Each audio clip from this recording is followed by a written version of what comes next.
Welcome back to Jtwes, guys. We are working on a gooseneck today.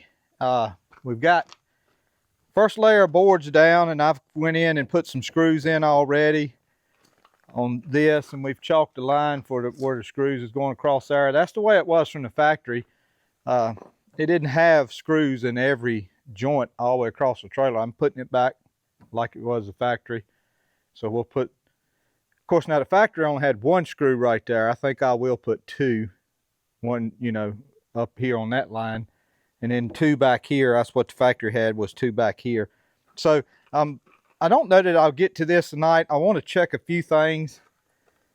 I want to check a couple of these pins right here. One of them won't take grease, and I'm going to see what it'd be to take that pin out and maybe see if we can free up the grease. And I want to check the shackle bolts to make sure there's none about ready to break or anything before we put the lumber on the back side here. These come out to be 10 foot 5/8 is what these boards are, and them are going to be 9 and some change, whatever the difference is, to get it to butt up to here.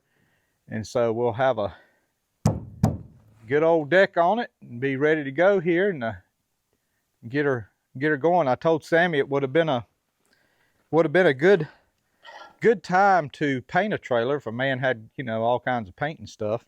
Been a good time to paint it while all that stuff was off. Put a trash bag over the wheels and tires and just go to town.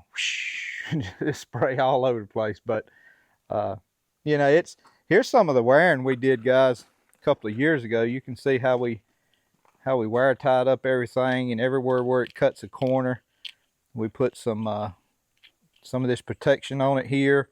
Everywhere when it went across a washer here, we put some protection. We soldered everything. There's 2 wires to everything on the trailer. There's nothing grounded to the trailer. The ground is when it hits that truck, and so the truck is the ground for it. And it seems to be holding up pretty good, and I likes it. But you know, we just want to check it out real good while we got this deck off. And I'm not a trailer decking expert, guys. I ain't got no business telling y'all how to do one because I'm just kind of learning myself. And this is what we're doing and putting some boards on it. It'd been nice if they were, you know, white oak boards, about 3/4 inch thick, but that's okay. You know, maybe one day we'll put some on it or something. But these, it had pressure treated on it, and they lasted. It's a 2004 model gooseneck. And you know, we've about rebuilt the thing. You know, it's got new brakes and bearings on it and new tires. This deck going on it's going to be new. So, you know, that's 20 years. I mean, golly, if I get 20 years out of it, like I said the other day, it'll be Sammy's problem. He'll have to worry about it. But we're going to continue screwing a few of these screws on down, and then we'll get to checking these shackles and stuff so we can get prepared to put the other boards on. It may be tomorrow when we do that, but happy to see this on. Had to kind of leave a 1/2 inch on each side is the way it come out to be, a 1/2 inch on each side. I'm sure if I was real good, I might could have half cut a board or something, but that's the way it was new. So I just figured I'd put it back like it was new, and we'll go from there.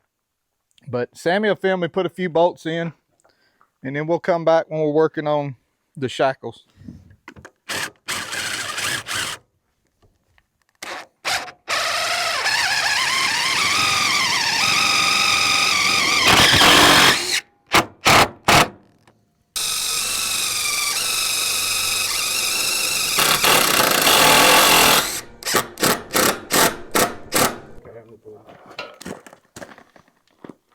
That may be the one that I can't get to do right, guys.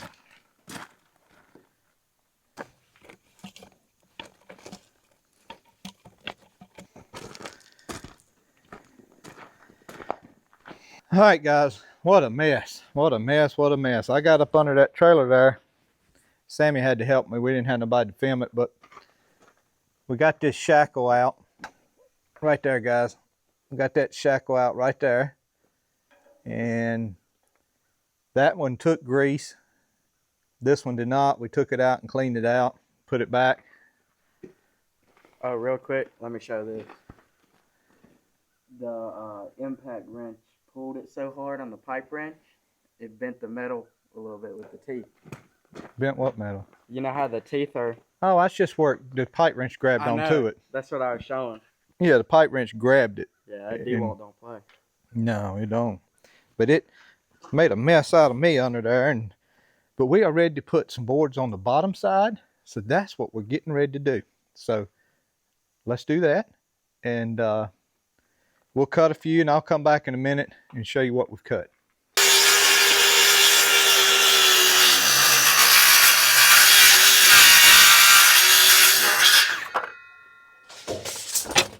Nice.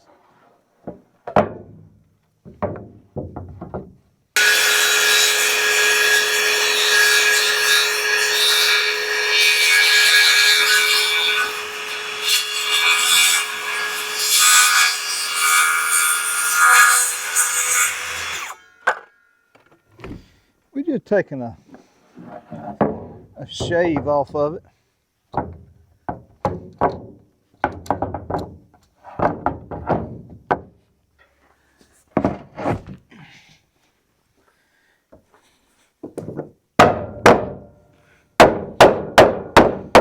Yeah.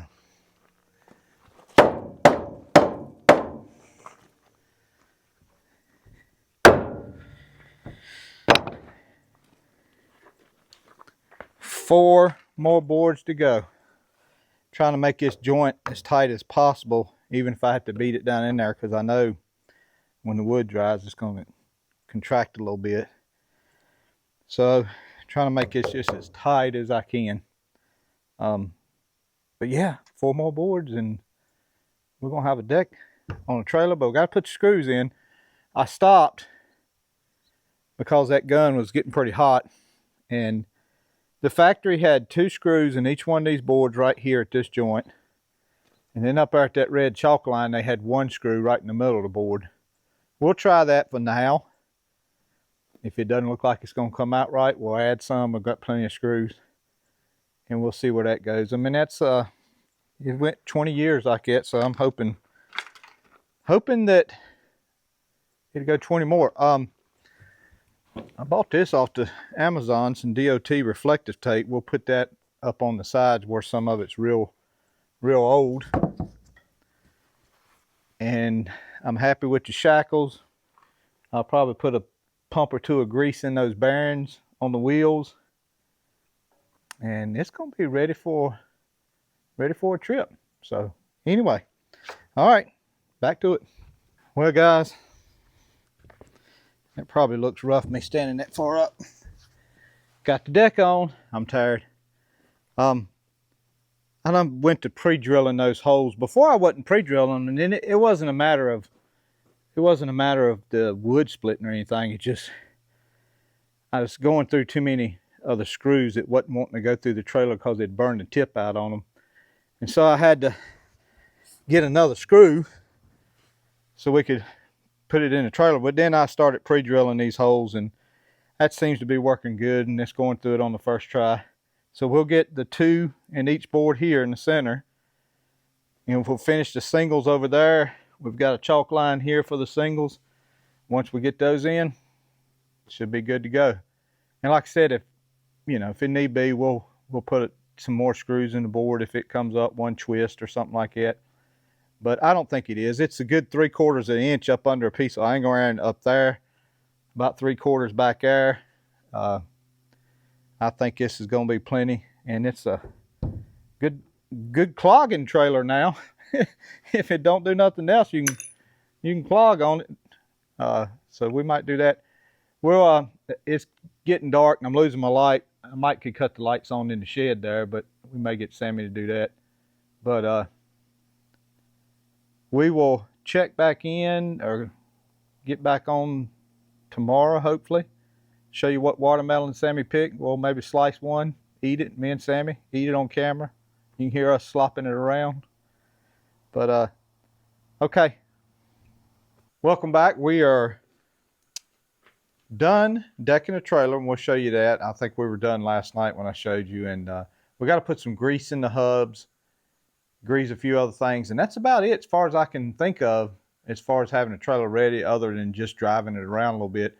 I got to get rid of the wood that was on the trailer, and I think we'll just throw it behind the barn over here. I got a little brush pile over there that I throw broken limbs and stuff like that, and it's all just wood. It don't have no nails or anything in it, so we'll throw it behind the barn over there. But we're gonna probably use the 140 to take that over there. And you guys may have seen this before, but I made a fast or a restyle hitch for the 140, which consists of taking the Farmall one off and putting this on. Sammy put the wood that was on the trailer, on the lawnmower trailer, and we need to get that off. That's something we may use, you know, in a moment's notice. So I don't want the lawnmower trailer tied up with wood and stuff. So we'll get that off. Let's see, maybe some things that I didn't cover. Nah, we'll put the Farmall hitch right here, Sammy. We won't put it with the regular hitches. Maybe some things I didn't cover. I did find out it was a ton easier, and I may have mentioned this, and I don't remember if I mentioned it last night on video or not, to pre-drill the hole and get it punched through the metal, and then take the screws and drill that. It wasn't the wood. The wood you didn't have to pre-drill the wood because it was drilling it out as it went. It was just that the screws a whole lot of times would lose their cutting power before they made it all the way through that piece of angle iron, and then you'd have to take that screw out, throw it away, because it'd burn the tip up on it, and then you'd have to get a new one, put it in there. So, and it just hard on it. I found out it was better to have a drill than it was to have the impact doing it. The impact tends to stutter a little bit, and so just a regular drill set up on a deal where it wouldn't break anything. Set the clutch on it. The clutch wasn't solid. It was all the way up into the last click before it was solid, and then everything went smoother. After that drilling it, I was able to put screws in it pretty quick then. And we'll put, when we travel, we'll put the screws on the truck with a drill, a couple of impacts, just in case we got to change a tire or something like that. And we'll have that in the toolbox just in case I see a board get loose. It looks like one that ain't going to act right. We can put another screw in it. But, I think I said it yesterday. It had, what I put back in it was exactly what it had it in from the factory. And, as far as I know, no board moved, no board come loose. Had some boards break from rotting, but never had anything. So we're going to try that. I think it'll work. But like I said yesterday, I'm not a trailer expert at all. I learn as I go with this gooseneck, but we're going to put some grease on it and get the chase chains hooked up, get the hitch squared away where it's ready to travel, and I may just leave it. It's it's about 7 days before I'm gonna travel. I may just leave it hooked up and pull it around. Pull it to church, wherever I go with the truck, just to kind of give it a good shakedown. I told Lino I hate putting it on the interstate next Friday and say send it, 10 hours and not have a good shakedown. So I'd like to have a good shakedown on it, and we've got to adjust the air pressures in the tire, and we'll do that the next day or two. Me and Sammy will get out here and adjust the air pressures and make sure they're good. But let's go finish greasing the hubs, taking that load of wood off. And we'll come back and I'll show you my trailer of sweet potatoes, because I don't think I've showed it since Sammy put the last 2 rows in the trailer. And we'll see you back in a little bit. You can see it in all its beautiful glory now without me on it and tools on it and everything else. Turned out real nice. This is what I was talking about here, guys. I wanted to, I feel like they got plenty of grease, but we just want to pump a couple of little pumps in here, 1, 2, 3. And that's all we want to do.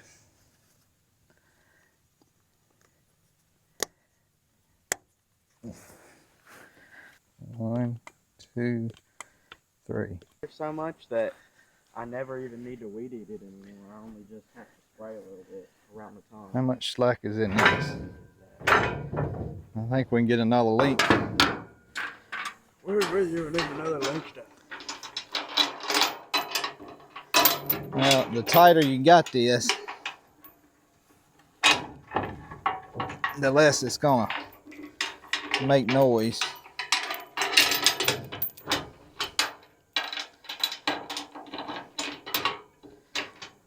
Guys, I didn't show you last night. I showed you what we did with the wire, how we wire tied them and put things.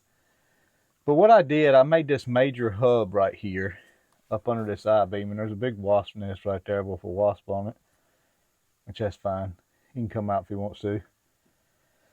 But this is a major hub for all the wiring, and the 7-pin that comes in this way, the 7 wires that come in this way, and it matches up with all of that. And then I put the box for the battery, for the emergency brake, I put it under here too, and it's showing fully charged on the battery. And I wired that in here also. You have to wire that in, but it's up under here and kind of keeps some weather off of it. I think being up under this I-beam, it keeps a little bit off of that, and it's just a good hub for it. And that's how we wired that up. And anyway, it's nice and shady under here. We'll leave him. He might stay on there to Michigan. I don't know. We'll see. We'll check it when we get to Michigan, see if the wasp was still under there, see if he made it 800 miles. So guys, I got a little bit of a news of a video that's probably going to be, it's going to be a couple, 3 or 4 months away. I'm excited for the video. And it's something that I've never done on this channel, and it's going to be fun. So there is a guy. It's actually, well, he's not a guy. I mean, there's a fellow, Lake Speed Jr. His daddy was Lake Speed, used to race NASCAR and stuff. And I have been watching his videos on oil and getting oil diagnostic tests on oil and different oils that work good or bad for your vehicle, which one is the best. And so I'm an AMSOIL fan, but I've been watching videos on their stuff too. So this is what I'm gonna do. My white 2500 is it'll be due for an oil change when we get back from Michigan. It has always and only ever had, since it was new, and this is what the factory puts in it too, is Pennzoil Platinum Ultra 0 to 40, and that's all I've ever put in it. When I drop this next oil change, we're gonna send that off to Lake Speed to get him to do an analysis on the oil. Then what we're going to put back in it is this AMSOIL synthetic motor oil. It's the Signature series. It's about $13 a quart, 0W40. And we're going to do 2 oil changes with this at least, probably 3, before I would know if it's better than the Pennzoil or not. So the first time I put the AMSOIL in there, I'm gonna have to run it, drain it, put AMSOIL in it again. That second AMSOIL oil change I'll drop and get a sample of it, send it to Lake Speed and let them analyze it, and we're going to compare the two. We're going to film he has a way to film something online where I'm on my computer screen and he's on his, and he's going to give a rundown of what the 040 Pennzoil did in that truck versus the AMSOIL in that truck. And we're going to look at the differences in between the two and record it, and I can put it on my channel. And I thought it was so nice of him to offer that. I didn't say nothing about it. You know, I did tell him I had a YouTube channel, and he's like, well, great. Yeah, I'll send you a link and we'll do a video of the analysis. And you know, I think he's maybe pretty excited to figure out, because that's all that truck's ever had, and 32,000 miles on it. And I think he's excited to compare the two. But to do these things right, they take a little time. You just can't run them, you know, 500 miles and say, okay, here we go. You know, I need to run them both about 4,500 miles is what I try to do at that truck, between 45 and 5,000 miles on the oil change. So I need to do about 4,500 miles, drop that Pennzoil, and do 4,500 miles on this Amsoil twice, and get the second one off that. So I look forward to that. I think that's going to be a good video for some of you gearheads out there that want to know the science of the oil. I'm learning a lot watching his channel of the science of oil, and you know, I've already actually got some Amsoil for my lawnmower that we're going to use to change it. Some 10W40 small engine Amsoil. We'll use it to change it.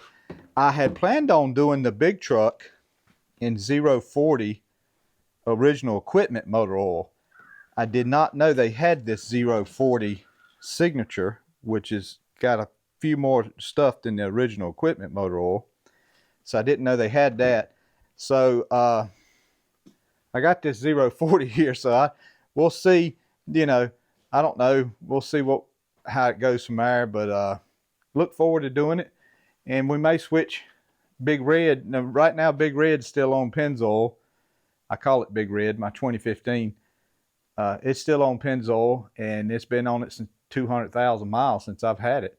And so we may switch it to Amsoil or something, may leave it on Pennzoil. I don't know. Depends on this test. I want to see which oil has the less wear properties, parts per million, than on my big truck, because I'm doing all I can to give the lifters a good chance to not fail and survive a long time, because that is a failure in that engine right there.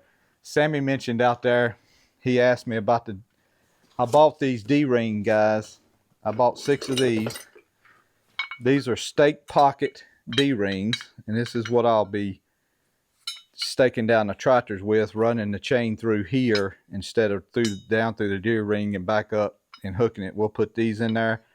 I was going to put them in there last night, and then I noticed, you know, they had quite a bit of slack in them. I said, man, that will changer to death going up the interstate. So we won't put them in until we actually have something loaded up and some tension on this thing. Plus, it's probably easy to steal with them on the trailer, but we have 6 of them. That should be enough to do that. Oh, the corn update. Well, look at here, guys. She's drying on out, turning red. When I first showed y'all this coming out of the field, it was nearby all white, and you can see she's turning red pretty easy. So and I kind of knew it would do this. I just wanted to show y'all guys that how it would do, you know, once it starts drying up. And of course our sunflower here is looking pretty good. I don't think no rats has been in it. We need to let it dry a little bit more. Yeah, let it dry a bit more, and we'll get the seeds off of this. And we'll send Nate a pack back, and we'll take and plant us 4 or 5 of these next year against that shed over there, and see if we can grow one even bigger. So that ought to be pretty fun. I was real pleased with how that thing come out this year, so we'll have to do some more. All right, I need to button up the truck some more, hook the chains up, and then we'll come back and get the tractor, and we'll be ready to go.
We got a little brush pile here that I've laid brush throughout.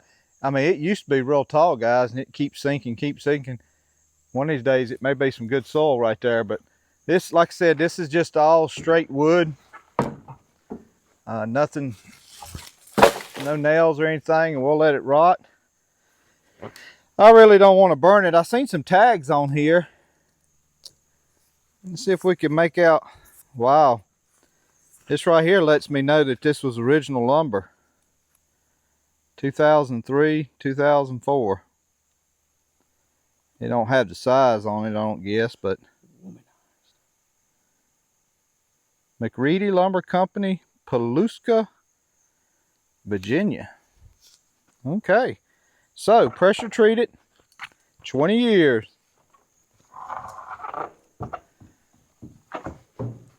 I think we should, I think I should take the camera from Sammy and film him doing this.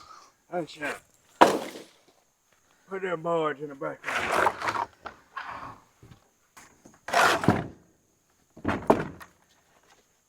These things is pretty rough, pretty rough.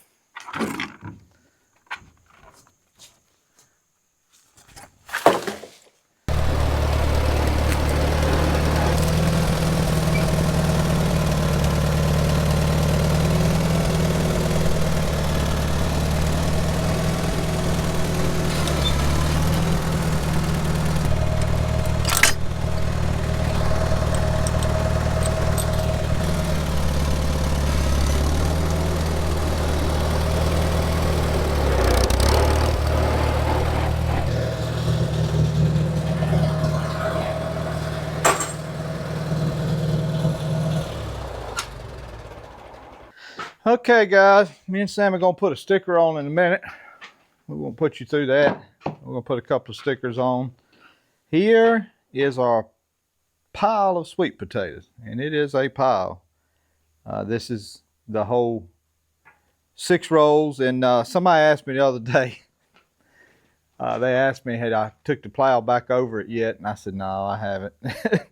And it's a good question, because I'm sure me and Sammy probably could pick up another bucket full. I'm sure there's a bucket full out there somewhere, but they'll keep in the ground for a little while.